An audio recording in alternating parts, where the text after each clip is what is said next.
Hey, so this is, I was going to say a quick video, but this is a lesson about writing your annotated bibliography. And I want to go through, we're not going to go through the whole thing, but I want to go through, well, I want to go through parts of a whole annotated bibliography, but look specifically at a couple of the annotations to kind of give you how do you do this. One, what goes in it, and which, of course, read the assignment, and look at the samples, but really kind of talk about some of the details. Now, we'll be, as we go through this, as you're doing your research, we're also going to be reading about and studying how to do the citation. So I'm going to mention some things here and talk about some things that may not totally make sense yet, and that's okay, because really learning to do APA citation, if you haven't done formal citation before, takes some practice and some tries. And that's one of the reasons we do the annotated bibliography. I give you feedback, you get to fix it up. Same thing with the research paper, because it's not something, I mean, how many things do most of us learn the first time? And it's nothing, don't feel like, oh, I'm dumb or anything like that because I don't get this, because nobody gets this. Like some committee made up how we do this, and the reason we do it this way is because they say that's the way you did it. Okay, so we've just got to learn it, and you've got to look it up, but you don't memorize it. So in terms of the citation, I'll be going through. Like I said, we'll be doing videos and readings in the future that show you more specifically how to do that. But I'm going to talk about that some as well. So realize that's kind of one exposure to it, and then you'll get some more, and it will clarify each time you look at it. And maybe not totally, but I need you to try it by doing these assignments, and then I can say, hey, you got that part right. No, this one's wrong. Let me show you how to fix it. Okay? So again, remember, it's a skills class, and I'm your coach. That's really what I am. Very much in a skills class, I'm your coach. So I get to tell you how to fix it and, show you and help you get it right. So I've got, I think you can see from, if you look closely here, I've got a gazillion tabs open. I've got Word open. This is going to be a messy process of going back and forth between things, because I want to show you not just the annotations, but some of the research, where to find things that will go in, citations, and things like that. All right? So please slow down. If things aren't quiet and, right now, then find a quiet moment, okay? Slow down, get some popcorn, sit back, take notes, and let's go on this annotated bibliography journey, okay? All right, so I'm going to get rid of that, because let's just get rid of all the tabs we can. So first of all, let's see. Wait, where'd it go? Is it right here? Oh, well, first of all, I want to remind you that from kelli.ninja, the 1302 research page, and there's links there too, at the very bottom are samples of, the various parts, like the topic questions. We're not doing this assignment. It's a short version of this, but your annotated bibliography and the final essay. Now, remember, this formal writing is a language we don't speak. So you're having to learn a language that we don't speak and develop an ear for it and a practice. One of the best ways to do that is to read out loud or have somebody read out loud to you. So as I'm doing some reading, I want you to also kind of start thinking about listening and hearing this voice. As you start doing research and you look at your research, I want you to start doing that. Now, one more quick thing. You're always asked to read at a higher level than you write at. So you're going to read your research, and I'm looking for you to use college-level stuff. It's so technical, right? College-level sources, and that's also part of, in the research assignment, it talks about that. I talk about that in a couple of videos, what kind of source is this, and using and writing about scholarly articles. Both of those videos, I talk about that and address that specifically, what makes things college level, what kind of sources you should be looking for. So they're going to be at a higher level. So you're not writing quite at that level. And I always thought when I would read those, I was like, thank goodness, okay, because that's crazy. But again, this is a language you're learning. So as you read those, understand that's like the higher level, but it's that same kind of language. So we're not too formal. I mean, you don't want to sound like you're stuck a century ago. Nobody talks like that anymore. Nobody writes like that. but you've got to find this balance, and that's what's tricky. So I'm not going to tell you don't try things, but at the same time, don't make them sound as if you were living 50 years ago and trying to have tea with the queen, okay? All right? It's not that formal. So it's formal, but not that formal. Crazy. Okay, so these are samples. We'll be looking at those, and of course, quick access to the research assignment right there. And I'm talking about, of course, the annotated bibliography assignment. And so you've read through this, so you know why you would need to do this, right? Why take this step. Now, your final version, there are going to be 3 things you're going to do in each annotation. So when we look at the sample down here, an annotation is simply the citation itself and then a paragraph or paragraphs about it. Different teachers will ask for different things. So when you get an assignment for an annotated bibliography, you need to make sure you know what that particular instructor wants. I want you to give the authors credibility, and that's one of the things we read about in writing down the basics, and I also discuss in a couple of the other videos. And then a discussion of the content of the source, and this is really a summary. I should change that wording to say summary, just a summary. And then a short sentence at the end about how you see this fitting into your essay. So those are the main things. Now, there is a difference, and I just started making this chart as I was working on this, between your annotated bibliography and your researched essay. Your annotated bibliography is just to share what research you found and identify how and where it can be used in your essay. Your annotated bibliography is just, look, here's what my research says. So we're not worried. At this point, you're not putting in, here's what you think about it. That's later. That's your research paper. They're 2 different, totally different assignments, but they lead into each other step by step. First, you have to read your research and think about, what does it say? Then your next step is you say, okay, what do I think about what it says? And that's where you put those 2 together. Here's what the research says, and here's how I see it, okay? So your research paper becomes that marriage between the 2 of them. It provides full reference citation for each source before you talk about it.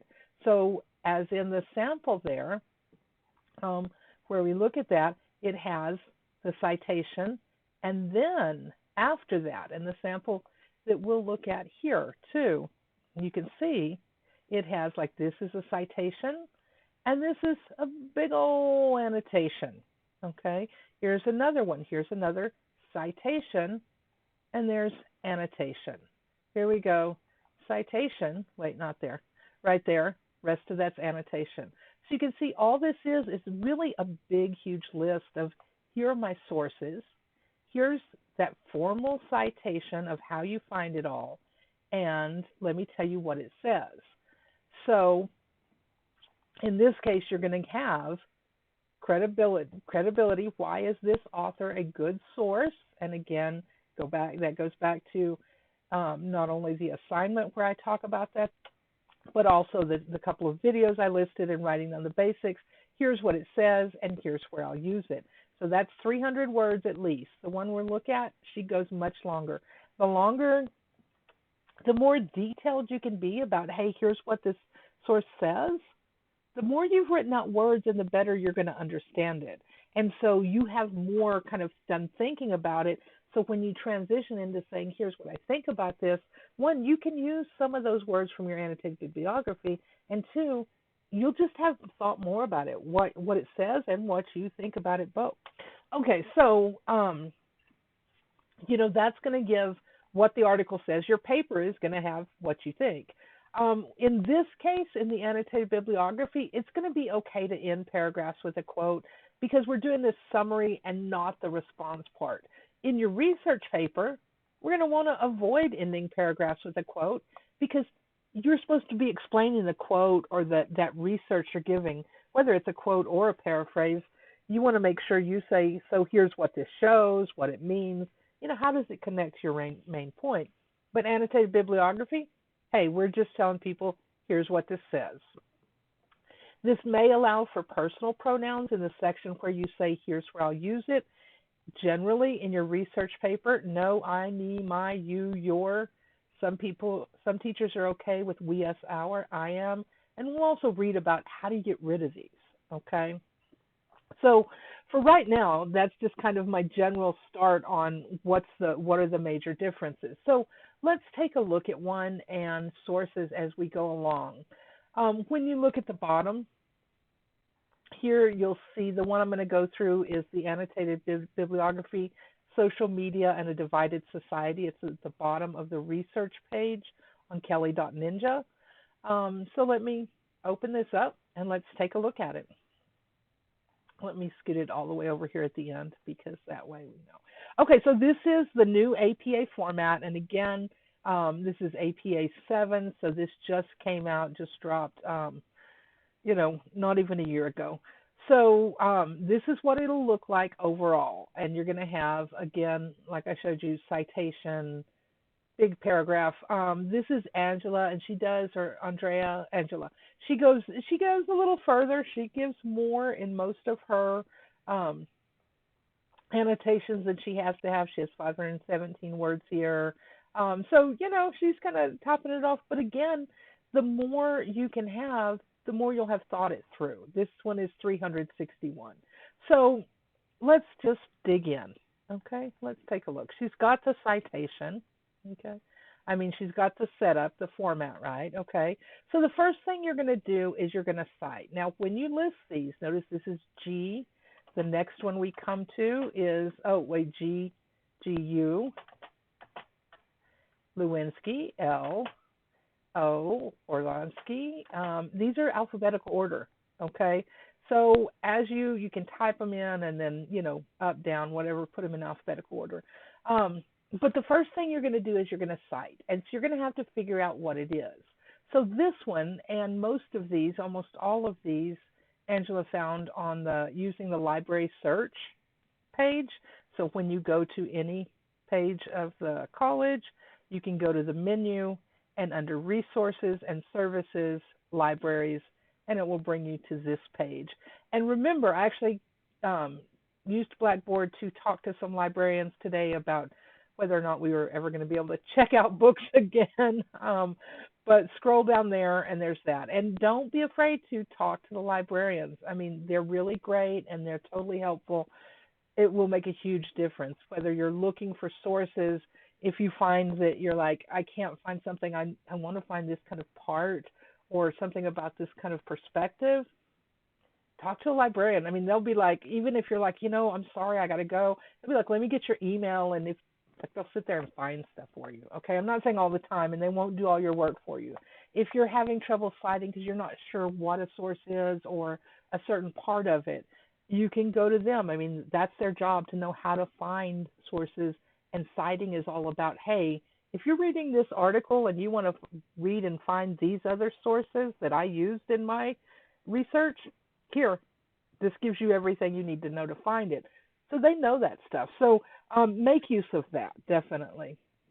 So on the search, this first one, let's see. Let me make sure. Actually, let me do this. So this is Ganesh, the ungovernability of digital hate culture. And in APA, we always start with author's name, last name, and then just initials for anything else. If you don't have an author, you have an organization, something like that. Then you'll have the date, then titles, and this is where you look it up. Like, I don't even memorize this stuff.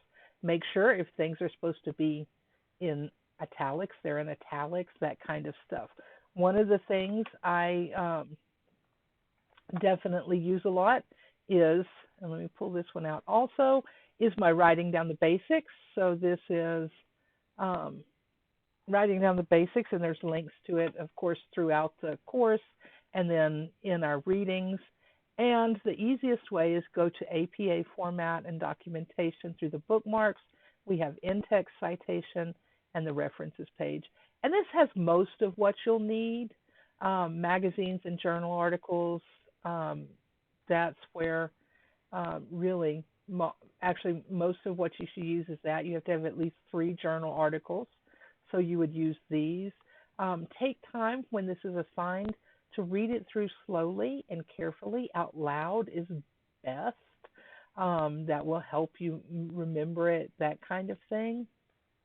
Um, there's a note on if you got things from the library database or search page. Okay. So anyway, we find this article. So she found it. First of all, we know it's an academic journal because look, check it out. It says it right there. Woohoo! Excellent. Now remember, if there's a PDF, some of these have all sorts of different options. But if there's that PDF option, get that. Okay.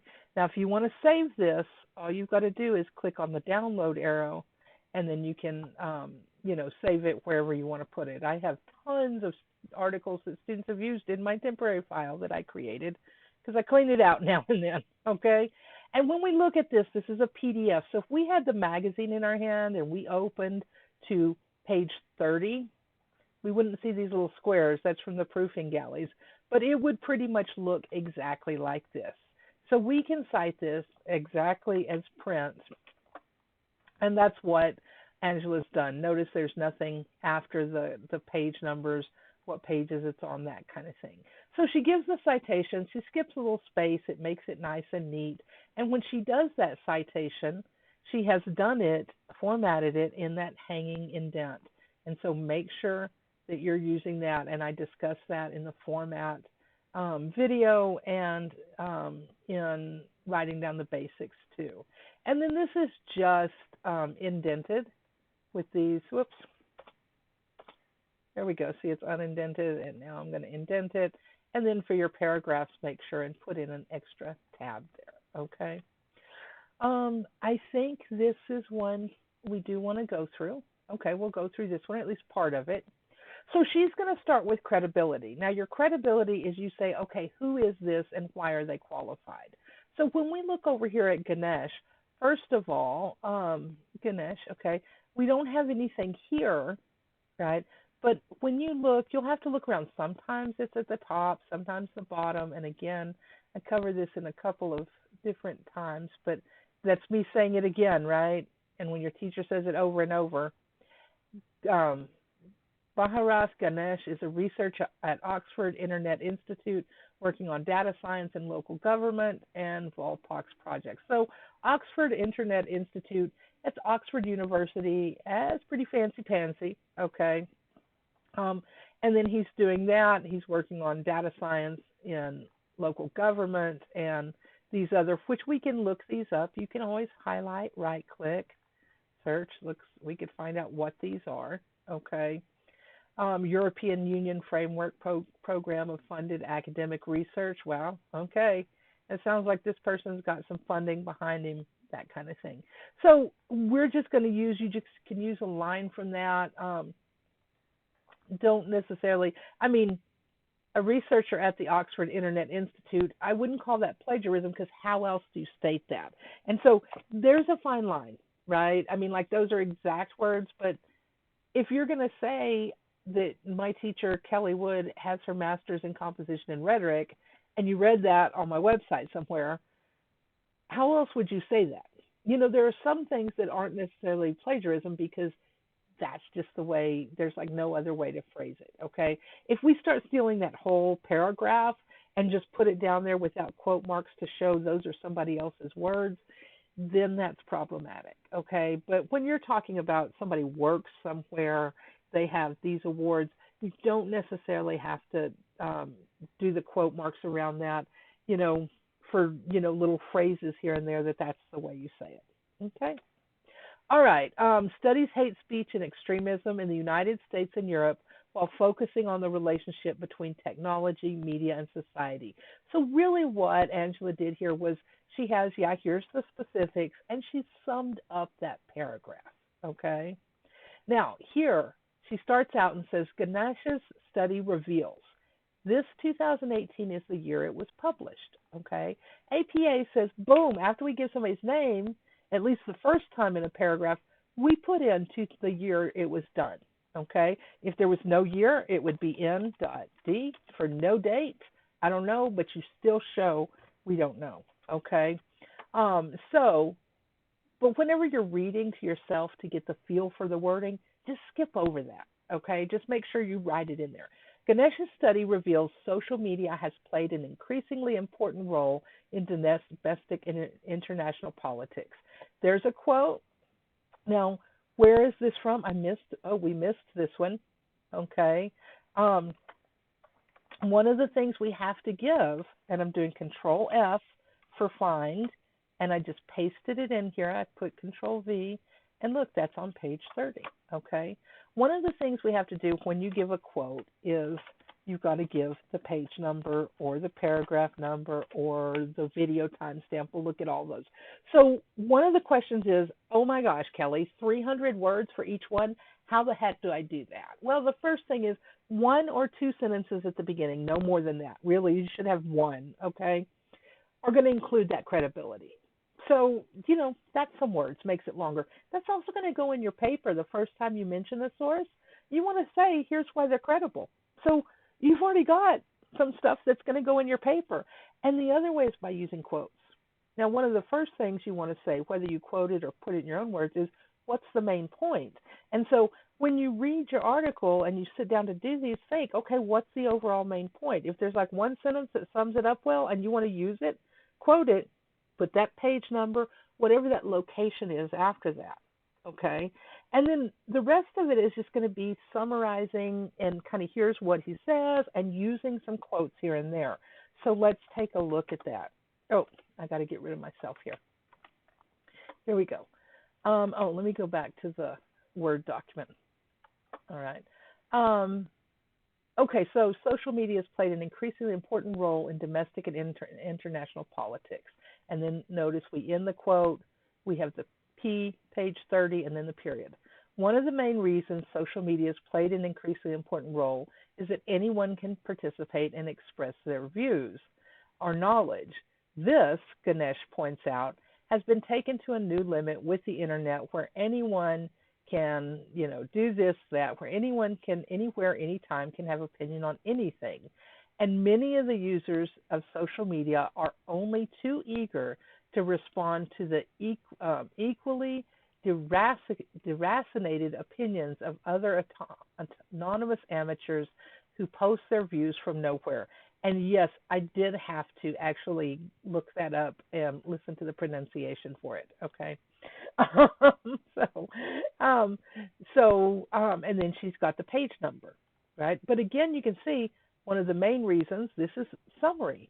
Careless posting like this on social media leads to hate speech and hate crimes and even violent attacks, according to Ganesh. As according to Ganesh, clever groups of these anonymous amateurs have power to spread extreme views, bigotry, and propaganda through their commentary on anything, anywhere, anytime. So here, these kind of things that are these bridges between these quotes are summations, summing up, paraphrasing, giving those main big points, and then here's an example of something he says about that. This type of anonymity has created an explosion of the digital culture representing the sinister side of social media. In addition to the sinister motives of hate groups, the technology industries, as well as the creators of social media platforms, have created and notice how, quote, she summed this up, and then boom, she moves into that quote really well. That's something that to really work on to create this voice. So as well as the creators of social media, the creators of social media platforms have created a digital hate culture that builds on a cultivation of common sense amongst its audiences that ultimately seeks to radicalize those who listen. Now here, notice that here, a couple of things going on. Boom, here's just Ganesh's name, right? We're not mentioning anything in this sentence. That's just his credibility about what was in this 2018 study. He does that, works at the Oxford Internet Institute and, these other things more than just 2018. But now we're talking about this study. So once we're talking about it, then we're going to do the author date.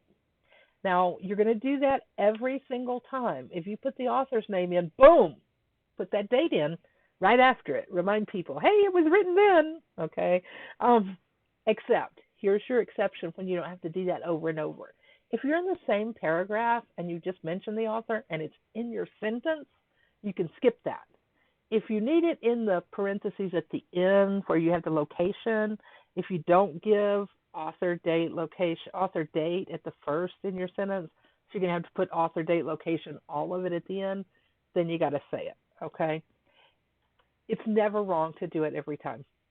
Okay, so if you just like, you know what, I don't even want the confusion of when I do or when I don't, just boom, put that date after the author's name every time when you're giving a quote or a paraphrase, something specific from their article. Okay. So here, see, since we just had it in the sentence, Ganesh's study reveals this, Ganesh points out, has been taken. We don't have to do it again. Okay, so we can skip it. Ganesh, according to Ganesh, clever groups of these anonymous amateurs. See, we can skip it, right? But here, notice this sentence. So this is a whole sentence, and there's this quote in it. So we've got to give the page number. But every time we do give something directly from the source, we have to have author, date, location. You just want to shake it up. You know, don't want to say Ganesh again points out, or another thing he says. You want to do that and make sure and use the author's names. Not to use the author's name is considered very disrespectful. Okay, it'd be like me giving your grade to somebody else, right? Not giving it to you, right? Give this guy. Think about how much you're already thinking about. I've got to do all this writing, and this is a lot of work. This is more than that. All right, this is writing at that higher level where it has to be accepted, where, you know, needs to have publications. It's part of his career, making his money, all of that kind of stuff. So yeah, give the dude some credit for his work, right? Just like you want a grade for your work. So acknowledge people. Don't be rude. But we're only using that last name in APA. Don't go calling them by their first name. That's hugely disrespectful. It just comes across so disrespectful, folks. So don't do that. Okay. All right, so here at the end, since this one doesn't have name in it at all, we're going to have author, date, location. So just the last name, the date, and then page 33. So again, when you're reading out loud your sources and things like that, don't read these citation parts, okay? You just need to make sure and have them. I mean, if you read this annotation, you're like, I don't know if she's interpreting that Ganesh reading very, the same. Or you're like, wow, I think I could use this article myself. Then it gives you everything you need to go look it up, make sure you've got the right one. And when you go there, you don't have to read through the whole thing. You can go straight to page 33, and here on this page is where it's that thing we were just looking at, what she was talking about, okay, that quote. So that's what that does. Let's see, moreover, it fuels the hate that spreads like wildfire through social media groups and the internet. Ultimately, this type of social media usage creates a destructive culture in our society, which it seeks to use alternative media and truth to convert others to totalizing extreme worldviews that it endorses. So here you can see, look, ending with a quote. In the paper, the research paper, you wouldn't do that. You would say, so what does this show? Why is this important? You're going to have your opinion there. But here, this is just what does Ganesh say. Ganesh points out how extreme groups use social media platforms to avoid being shut down or governed. These extreme groups of hate groups have quickly learned how to avoid being shut down by learning how to circumvent the social media platform's rules. For example, these groups are notorious for using coded language to avoid being shut down.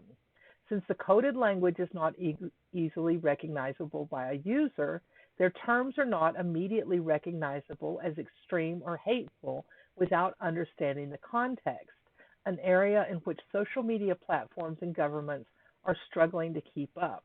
So you can see this is paraphrase, right? She's not using the exact words that Ganesh wrote in his article, but she's really summing it up, putting it in her own words, and then she moves into, she's like, oh, I really like the way he said this. Let me put this quote in there. And she makes sure, all of this, we're going to find this information on page 39. Okay? Many social media sites claim they are only offering a viewpoint that the politically correct government and media are trying to silence. On the other hand, Ganesh so eloquently states, waiting for the law to catch up leaves social media vulnerable to being hijacked by extremists. However, there needs to be a legislative conversation based on formal features of digital hate culture that considers the limits of free speech online and the role of bigotry, extremism, and hate in spreading extreme right wing views. Legislators need to understand that political violence is being organized through a geographically disparate swarm and that laws need to adapt to this dynamic threat. All right, so she ends with a quote, and then we've got the page number, and then here she tells me how many words it is. Don't make your boss count your words. I won't. I'll just be like, it doesn't meet length. Not my job, okay?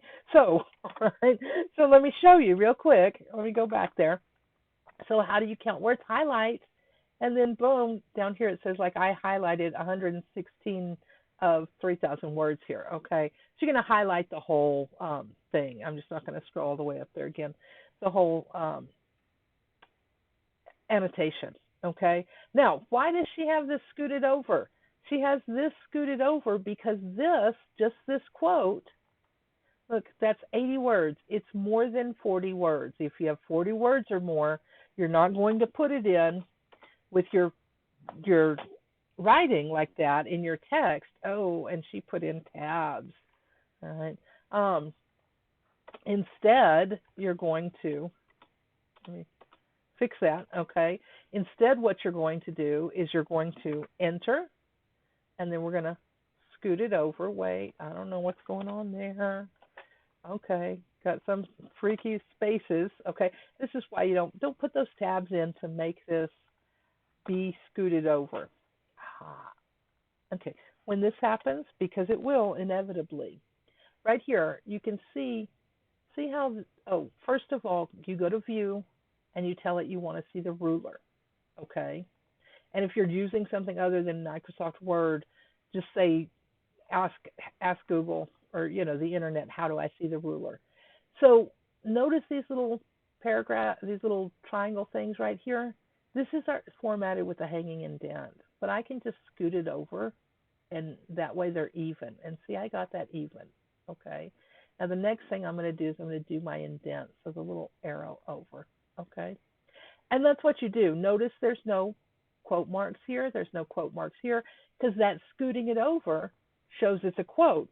So now, when you're reading an article and you see it scooted over like that, you know, hey, that's a quote. You don't need to put the quote marks there because you're smart enough to know it, okay? Remember, you're writing for a college-educated reader. So write for that college-educated reader, right? Those kinds of things matter. All right, and that's it.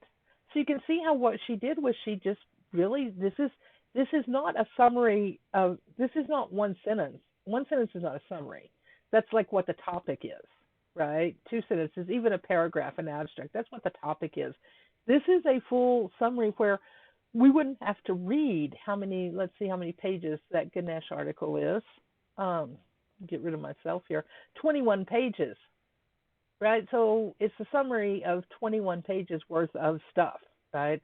So we don't have to read all 21 pages, but we get a really good feel for what this says. And then she's pulled out important things. So one of the things I suggest you do as you read your sources, first of all, if you print them out, you can do that. I think it's easier if you can print them out, but really, I wouldn't do it because, man, printer ink and all that kind of stuff, crazy. But as you're reading your source, one of the things you might do is think about, let's see, I always like things on the right, and let me get rid of this, right? So if we're reading, and let's say, let me go ahead and download this, all right? Oh, okay. So let's say we're reading this article, okay? And whoops, there we go. All right, we're reading this article, and we're like, hey, man, let's see. This approach centered on the naming of digital hate culture as an Anglophone phenomenon that is ungovernable takes distance from the recent works of, okay, I didn't like that one. Let's say we find this sentence that we're like, okay, to effectively combat digital hate culture, we need to understand its formal characteristics. All right. So for some reason we want to copy that. Well, you can copy it and you can put it down here, but make sure when you do that, notice this is on page 32. Please, first of all, put quote marks around it, P32, period. Make sure that you put that page number because, yeah, we could go back over there and we could, if we didn't know where it was, we could copy out a couple of words and go over here and click F, Control F, and paste that in there. And, it happens to be the title. So we would have to compare it, right? It's mentioned a lot in here. So we could do that, but it's a lot easier if when you take notes you do that. So one of the things you might want to do is either have a notebook open and, as you take notes, you can do that, copy it out and put the things. But you can also, like after you read a paragraph, say, I don't know, you write down what are the main points that are made, And so you're kind of doing summarizing for yourself. And then when you come to a quote you like, then you can put that in. But notice that Angela never just dropped in the quote alone. She always said, according to Ganesh. Ganesh says, one of the things Ganesh points out, another thing that Ganesh tells us about. That is key. If you just drop that quote in, doesn't work. It's a dropped quote. You need it to flow smoothly. 3 things you can do to make your writing sound more professional and formal. Get rid of I, me, my. Notice Angela never said I think. One of the things I thought that was important, there were 21 pages here.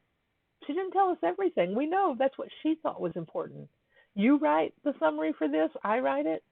We may pull out different things, especially in light of what's gone on in the last month, right? Angela wrote this last semester, and before things happened at the Capitol and, bans from Twitter and everything, we might write this very differently, right? We might, because we'd be like thinking about different things in our life experience. So that's how one of the things that makes Angela's writing sound more formal. There's no I, me, my, and you don't need to say it.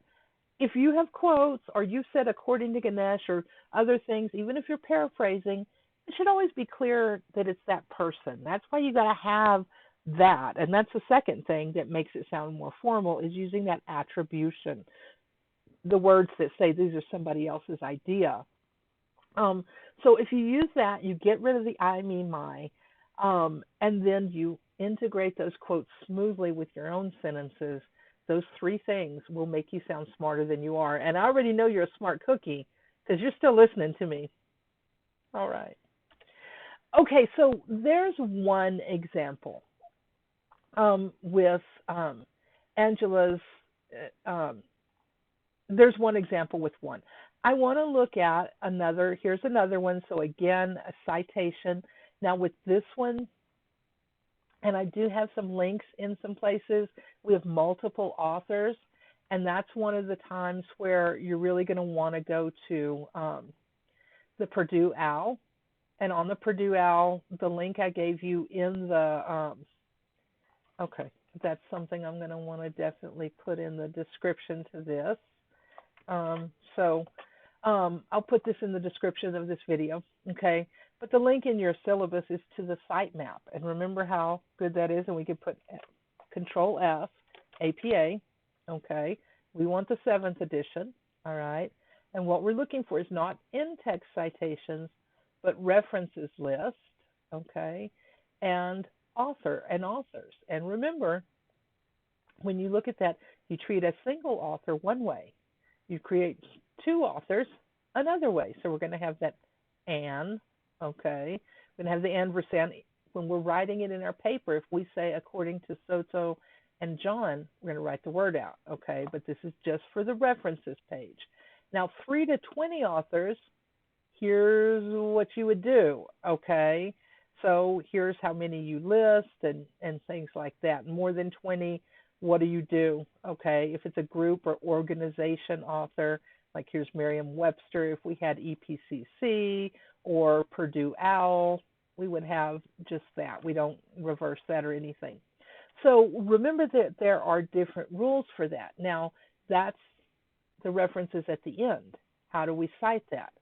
Same thing in text, author and authors, okay?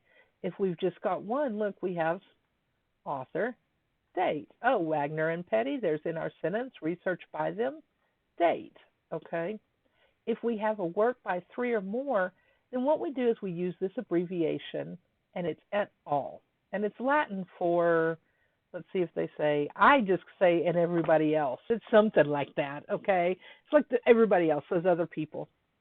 Now, you don't want to leave out the other people. If you don't put et al. And there's more than one author, then you're citing a different source. You're citing the source that's just by the one author. So the et al. Is important because it says there's other people, and it saves you from having to type out all their names all the time.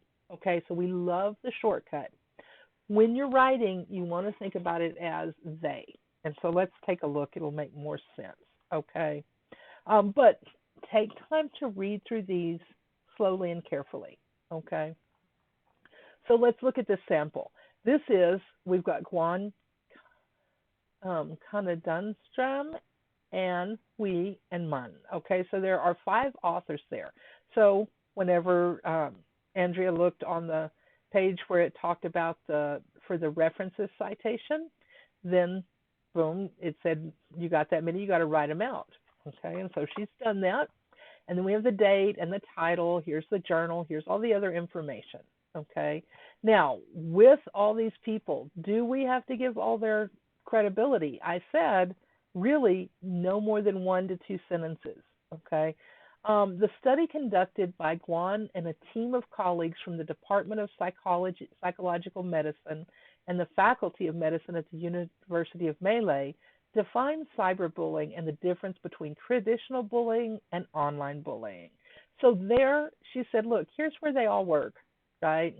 And so psychological medicine and the Faculty of Medicine, right? So they're looking at bullying and, what are the outcomes in terms of the psychology of it. So yeah, are these people qualified? Yes. And again, when you go and you look at, okay, let's get rid of, let me make sure I'm closing the right. Yeah, that's the one I opened. Okay. And let's get rid of this, ungovernability of digital hate. That's Ganesh. Okay. Cyberbullying, a new social menace. Here it is. Here's the PDF. We're going to open the PDF. Now you can go over here. Let me see if it will. Oh, I was afraid of that. I was going to have to log in again. We can, because there's one I wanted to show you where you can get the citation. But remember, it's not always going to be right. It's like asking, oh, dude. It's like asking,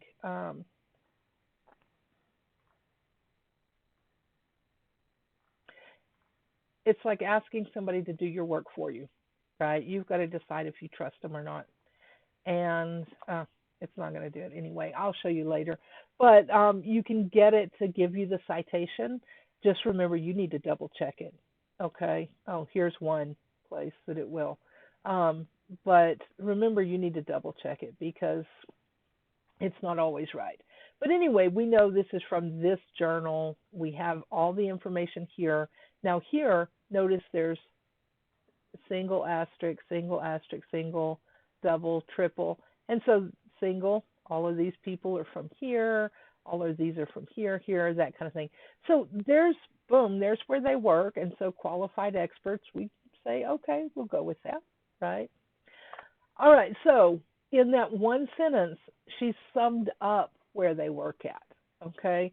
And what is this about? Define cyberbullying and the difference between traditional and online. So there's the topic. So she's given that.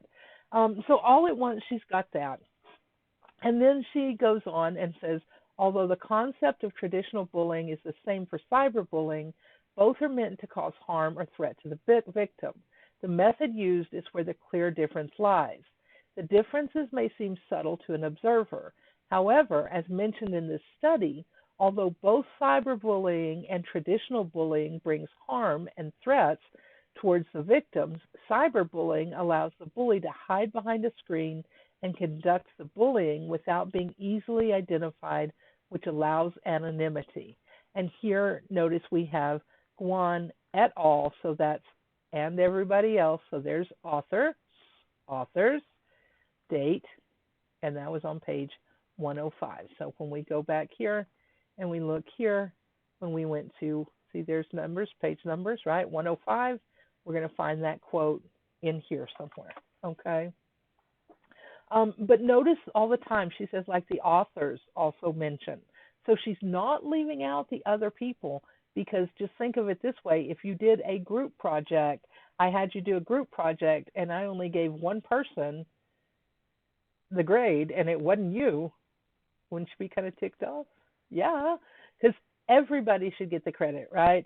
Same thing, in the real world, people do things by committee, by group. I mean, it really happens that way. So you want to get the credit. And you want to give the credit to all of these people who worked hard, okay? So the authors also mention two motivating factors: interrelated anonymity and lack of social norms that are generally not followed by social media usage on the internet. The combination of anonymity and lack of social norms shields the perpetrator from seeing the harm they inflict upon their victims, as well as avoiding the consequences of cyberbullying. This distance protects them from facing the consequences of their actions, reducing self-control for potential bullies to do what they will not do in person. At the same time, the inability of cyberbullies to view and direct the direct impact of victimization is not conducive for empathetic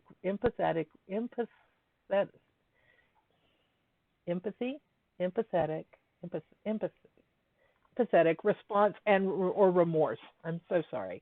So Guan et al., 2016, and then page 106. Now, again, why is this scooted over? This should be, 49 words. There we go. And actually, to connect this sentence, to introduce it, remember I talked about connecting those sentences to the quotes. The quote, all we got to do is turn that into a colon. If you have a full sentence here, and then you're going into a quote, boom, put that colon. If you have a quote and you've got a full sentence before it and it's not connected, just put the colon. And don't do it all the time. Like sometimes you want to say, so-and-so says, they point out, that kind of thing. That gets a comma, okay? So pay attention with that quote mark, quotations, reading, and video, okay? So there again, notice that. Now, if your whole, let's say, for example, let's look at this. This is, here's the whole citation, right? If you do quotes like half a page long that are just these block quotes, that's what they're often called, these long quotes. No, don't. Okay, I tried it. It doesn't work. Like nobody lets it fly. Okay, so don't do it. Okay, because you need to be also putting it in your own words, summarizing, doing some paraphrasing, and then giving quotes, that kind of thing. That's one, what we're learning. And two, that is the academic voice and standard. That is what you will be expected to do. If you put quotes, really, if you do a block quote, don't let it be more than 1/3 of the page. More than that, and it's just going to be no. More than that, give some quote, paraphrase some, right? Do some transition some, then give some more of the quote. Then, explain, paraphrase some more. When we get to the research paper, you'll be able to give quote, comment. What do you think about it? What does it show? Do that. Here we're just summarizing, so it's a little trickier. All right, so make sure that you really think about that in that way.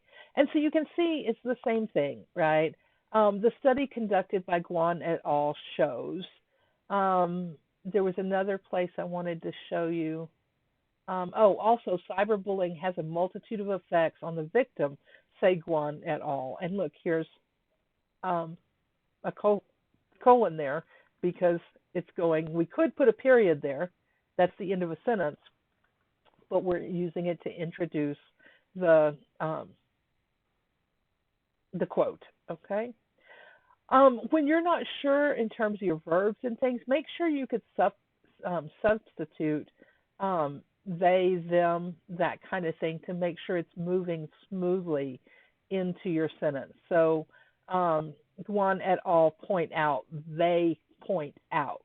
Okay, that's how you would do that. All right. And so this one, after that, she gives some more quotes and talks about that. Oh, one of the things we didn't look at with the first one is that at the very end, you're always ending with, where are you going to use it? This study highlights that anyone can become a victim of cyberbullying regardless of age or presence on social media or the internet, and also provides prevention measures that can be taken to reduce the harmful effects of cyberbullying. It will be useful in discussing both the prevalence and depth of cyberbullying as well as ways to prevent it. When we look at the end of this other one, oh, she doesn't have that there. Oh, snap. Man, missed that. We'll look at another one. Let's see. This article will help me provide a look at the legal side of the issue. So this Mixon article she gives talks about legal things, okay? This article will help as I discuss how social media sites are manipulating users to believe in an alternative world only viewed by like-minded people like them. So one of the things you're going to need to do is at the end of each annotation, so here's another sentence, should be one sentence, is think about where you think it'll fit in your paper. No commitment, okay? Doesn't have to be. And I know you haven't written the paper yet, but kind of start thinking what parts, like what kind of different subtopics do you want to talk about? Or, is it something that would work really well as like kind of introduction because it gives people a really good example? Whatever it is. So I'm just asking you to imagine. Start thinking about what it might look like. And that's all I'm asking. There's no commitment to this, but you got to have that sentence in there. So first sentence should be, here's why these people are qualified, where they work, whatever kind of degrees they have, whatever it is. But one sentence, don't go on and on about it. And when you look at the assignment, nope, not there. When we look at the assignment over here, remember in this annotation, go through and read this because I also talk about credibility, a few things. What if you have a reporter for a newspaper or magazine? So I have some notes in there that explain these things. So make sure and look at that. But when you give these, you're going to have that credibility. Then the middle part's going to be all your summary. And then at the end, it's going to say, here's where I would use it. Now, I only want to look at one more. So thanks for hanging in with me. Please hang in with this one more because you may want to use a video or a TED Talk. All right. Now, when you cite TED Talks, one of the things that is really key, and it's with our citation stuff over here. This is on, of course, the Purdue OWL page, and you can find this because what I'm going to talk about is electronic sources, but also audio-visual media. Okay. But in writing down the basics, I made sure to put audio-video sources in there. And one of the things that the new APA does is TED Talks, and there are two ways to cite it. One is if you get it from YouTube, you're going to do it one way. And the other one is if you get it from the TED.com website, you're going to do it a different way. And then there's kind of some things in here about how you do it in your text. Okay? So if you're going to use a TED Talk, make sure you definitely look that up. I think my explanation is pretty clear. I hope it is. But there's also key things you've got to think about whenever you are, let me just find Lewinsky. There we go, Monica Lewinsky. There we go. So there's key things you've got to think about whenever you're citing from it. And one is that we're going to have author, so last name, date, and here we're going to have the timestamp. So we'll have, in this case, what we have in the in-text citation, and here we go, let's go back to in-text and video, audio, locations, is we're going to have the timestamp. You give it in hours, minutes, and seconds, skipping hours or seconds if they're not available. So if it's just minutes, seconds, whatever you've got there. So here, notice, she says, she's got her citation. This is from the actual TED Talks one. So we're using that in the references, audio visible. There's our TED Talks. This came from the TED page. So we're following the example here. Author's name, date. There's the title of the TED Talk, video, TED conferences, and the URL. Author's name, date, title, video, TED conferences, the URL, okay? So here, Lewinsky, a social activist for cyberbullying, was a victim of cyberbullying even before the term cyberbullying was a trending word. As she notes in her TED Talk, I was patient zero of losing a personal reputation on a global scale almost instantaneously. And here we have that. Now watch this.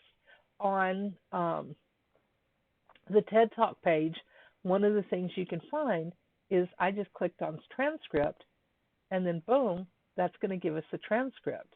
And so, if you're going along listening and you pause it somewhere and you're like, oh, I really liked that, then boom, make sure you look at where you're at, okay?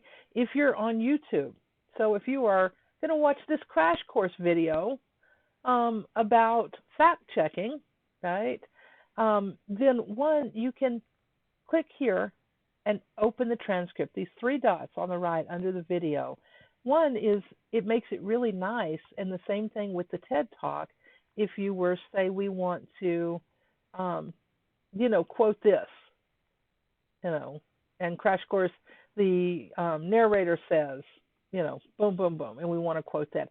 And what's nice is this tells us, and we only put where it starts. That's all the timestamp we need is where it starts, okay? So using that transcript helps you. You don't have to type it all out. Everything doesn't always have a transcript, but often they will, okay? So that's nice. But one of the things I would warn you about, and you see the same thing she does here, at the young age of 22, she was thrust into the spotlight of a political scandal. Her scandal was part of the digital revolution known as cyberbullying. Through her TED Talk, Lewinsky explains the devastating effects of cyberbullying. And so here she is. Look, she's just telling us, overall, and she's using here and there, she's using quotes. She explains how one action, one mistake was on public display for everyone to critique and judge. The worst version of herself was online for all to see. Now, obviously, Lewinsky said the worst version of myself was online for all to see, but we're talking about what she said, so we're using those brackets to make that change, and we'll be studying that, so when you come to brackets, think about that. So same thing. Again, she's summarizing what Lewinsky's saying and using her name here and there. She's making sure, that when she uses quotes, she uses those direct quotation marks, and she gives the time. Like here we have author, date, and then there's the location. So our location can be that. Now, one of the things, and this is an earlier version of Angela's paper, so she fixes it later, but I didn't go through and double check and fix this because I want to show you this. Is she also uses The Social Dilemma, which is a Netflix documentary, and so here she's cited it right. But notice here, she didn't put in the timestamp. Okay, so if you're going to use a video and use quotes, make sure and write that down right then. If you're using YouTube or TED Talks, number of other places will have the transcript for you. On Netflix, yeah, I could find the transcripts for The Social Dilemma off of Netflix, but I couldn't watch it and say, oh, I'm looking at the wrong place. I'm not looking at you, sorry. I couldn't watch it and say, oh, this is at, 1 hour, 10 minutes, and 59 seconds.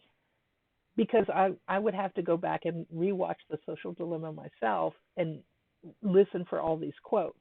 So if you're going to use some sort of documentary or something like that, then one, make sure it's good college level, right, that it's using good sources.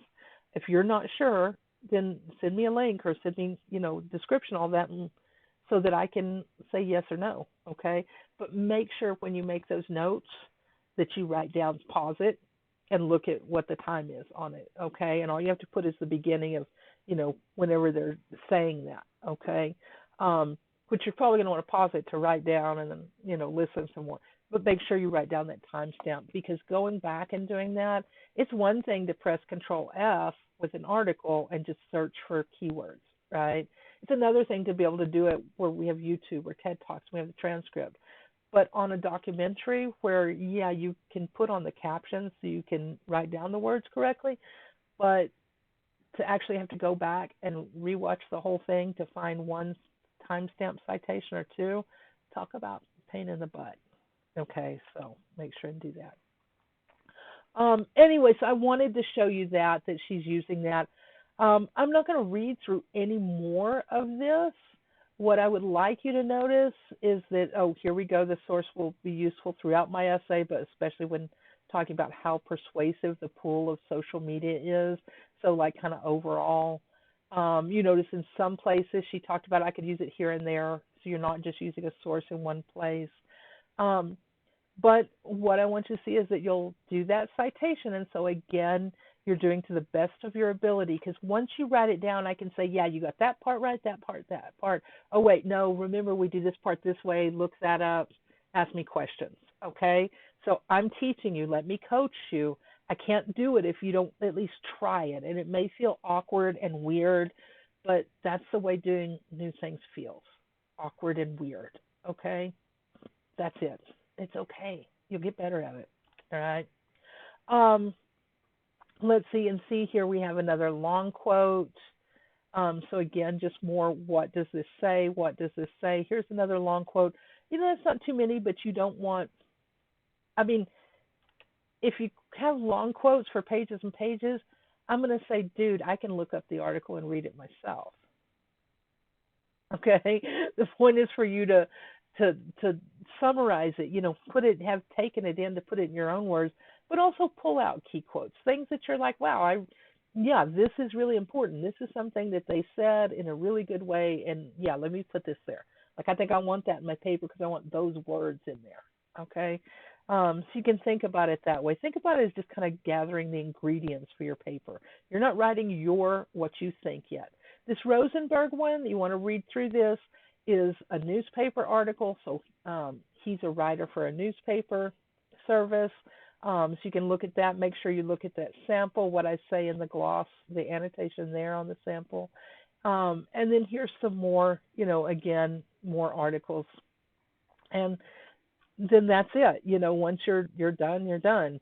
So what I really advise is, first of all, you know, make sure you read through this part, you know, slowly and carefully. Make sure you do read I know it's like 2 pages of instructions. Oh my gosh, 2 pages of instructions. You're going to have to read 2 pages, right? And then as you start finding research, when you find something you're like, I want to use it, set aside some time and say, okay, now I just have to sit down and read this. And make sure you watch that reading and using scholarly articles, because you may not have to read the whole thing. Like I said, these are at a higher level, and so some of these make you go cross-eyed. They make me go cross-eyed, okay? And like, this is my job. I've done this, okay?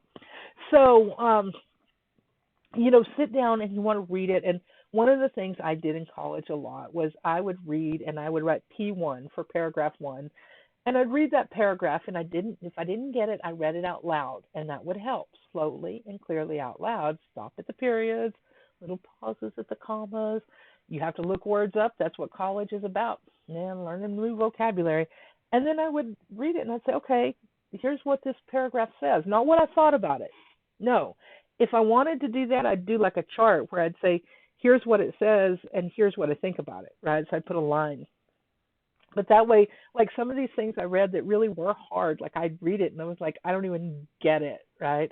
So I'd read it, and I'd put paragraph 1, paragraph 2, paragraph 3. Right. And if there's parts you're skipping, that's fine, because I talk about which parts of this stuff you don't have to read. So make sure, watch those videos, okay? That might help, because then you could look through what you've written and basically kind of use that and go in and say, oh, you know, if you come to something you really like, you know, highlight it, and you can put a note, you know, see highlight, or quote, right? Use quote, and then you can put that in there. So that may be a good strategy for writing your annotation, is just to kind of read through and take your notes by just look at kind of each paragraph and say, what does this say? Not what I think about it. Now, if you want to go ahead and write that, do a chart, right? Do one side, here's what this says, and here's what I think. Because then you can use that what I think for your research paper for the next assignment when we put these together, okay?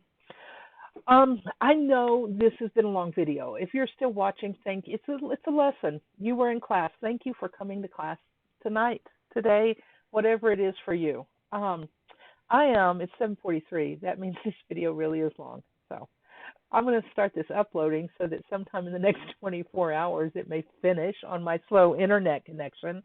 Um, and like I said, ask, read, watch the videos, all the support that goes with this, and then give it a try. And that's what it's all about, because I'm going to put comments when you turn in that annotated bibliography. I'm going to put comments on it, and then I'll say, yeah, here's the grade right now, but if you want to fix this up, fix it up, and the grade will go up, because it's about that coaching. All right. So that's it. Just remember, we've got the research page. And those samples, the one we looked at was the social media and a divided society, and I will put the link to that also in the description so that you have that. And then I'll put writing down the basics, and I think that's about it. Oh, I'll put the library search page too, just because that way you'll have all that stuff.